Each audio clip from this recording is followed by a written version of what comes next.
ఈ పీకేతో పని కావడం లేదు. ఆ పీకేని పట్టుకొద్దాం, ప్యాకేజీ కొడదాం, స్టేట్మెంట్లు ఇప్పించేద్దాం. ఇదే కరకట్ట కన్నింగ్ బాబు ప్లాన్. ఇప్పటికే దొరికిన అద్దె స్టార్ క్యాంపెయినర్లు చాలరని బీహార్ నుంచి మరో స్టార్ క్యాంపెయినర్ని పట్టుకొచ్చాడు చంద్రబాబు. పేరు ప్రశాంత్ కిషోర్. అప్పుడెప్పుడో స్ట్రాటజిస్టుగా ఓ వెలుగు వెలిగి ఇప్పుడు తన టీంను కోల్పోయి ఆ తరువాత పరపతి కోల్పోయి అటూ ఇటూ కాకుండా పోయి ప్రశాంత్ కిషోర్ ఇప్పుడు వైఎస్ఆర్సీపీ వచ్చే ఎన్నికల్లో గెలవదని చిలక జోస్యం చెబుతున్నాడు. అయ్యా పీకే, ప్యాకేజీ ఇస్తే ఇలా మాట్లాడేస్తావా? మొన్నటికి మొన్న చంద్రబాబును బహిరంగంగా కరకట్టలో కలుస్తావా? నిన్నటికి నిన్న సీక్రెట్గా 4 గంటలు హైదరాబాదులో కలుస్తావా? నిన్ను డెకాయిట్ అన్న బాబుతో అగ్రిమెంట్ చేసుకుంటావా? ఆ మరుసటి రోజే నేషనల్ మీడియాలో స్టేట్మెంట్లు ఇస్తావా? నీకు ఐపాక్ టీం లేదు, నువ్వు సర్వేలు చేయవు, దేశమంతా చిలక జోస్యాలు చెప్పుకుంటూ తిరుగుతుంటావా? స్టేట్కో స్టేట్మెంట్ ఇస్తూ ప్యాకేజీలు పుచ్చుకుంటావా? నీకున్న బ్రాండింగ్ని ఇలా ప్యాకేజీకి అమ్ముకుంటావా? ప్యాలెస్, బటన్ నొక్కుడు అంటూ అమ్ముడు పోయి మాట్లాడతావా? అంత మొనగాడివే అయితే బీహార్లో నీ పార్టీ పరిస్థితి ఏంటి? మిస్టర్ పీకే, నీకో సామెత చెప్పనా? శకునం చెప్పే బల్లి తానే కుడితిలో పోయి పడిందట. ఈ తెలుగు సామెత అర్థమైతే నీ జనసురాజు పార్టీకి అప్లై చేసుకో. అర్థం కాకుంటే బీహారీ భాషలోకి ట్రాన్స్లేట్ చేసి తెలుసుకో. అసలు నువ్వు ఏపీలో ఎప్పుడు సర్వేలు చేశావు?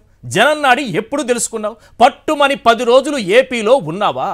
మొన్న జరిగిన 4 రాష్ట్రాల అసెంబ్లీ ఎన్నికల్లో నీ జోస్యం ఏమైందో ప్రజలకు తెలియదనుకుంటున్నావా? నిన్ను నువ్వు అమ్ముకోవచ్చు, కానీ నిన్ను నమ్ముకోవడానికి ఏపీ ప్రజలు సిద్ధంగా లేరు. బాబు పీకే సీక్రెట్ ఫైల్స్ పై 10 ప్రశ్నలు తిరుగుతున్నాయి. అవేంటో ఒక్కసారి మనం స్క్రీన్ పైన చూద్దాం.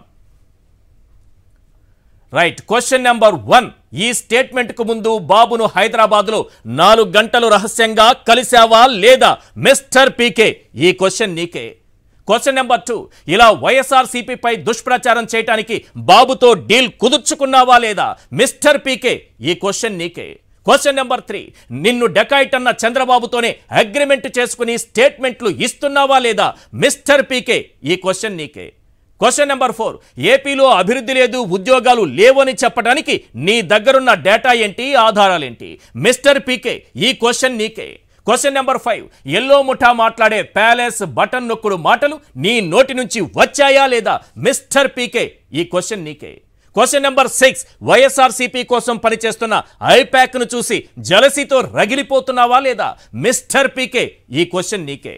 Question number 7. నీకు టీం లేదు, సర్వేలు చేయవు, అయినా స్టేట్మెంట్లు ఇవ్వడానికి ప్యాకేజీ పుచ్చుకున్నావా లేదా? మిస్టర్ పీకే, ఈ క్వశ్చన్ నీకే. Question number 8. తెలంగాణలో బీఆర్ఎస్ గెలుస్తుందని స్టేట్మెంట్లు ఇచ్చి బొక్కబోర్లా పడ్డావా లేదా? మిస్టర్ పీకే, ఈ క్వశ్చన్ నీకే. Question number 9. ఛత్తీస్గఢ్లో కాంగ్రెస్ గెలుస్తుందని చిలక జోస్యం చెప్పి బొక్కబోర్లా పడ్డావా లేదా? మిస్టర్ పీకే, ఈ క్వశ్చన్ నీకే. Question number 10. సంక్షేమాలకు ఓట్లు రాలవనుకుంటే కాంగ్రెస్ 5 గ్యారెంటీలు, బాబు సూపర్ 6 అని ఎందుకంటున్నట్టు? మిస్టర్ పీకే, ఈ క్వశ్చన్ నీకే.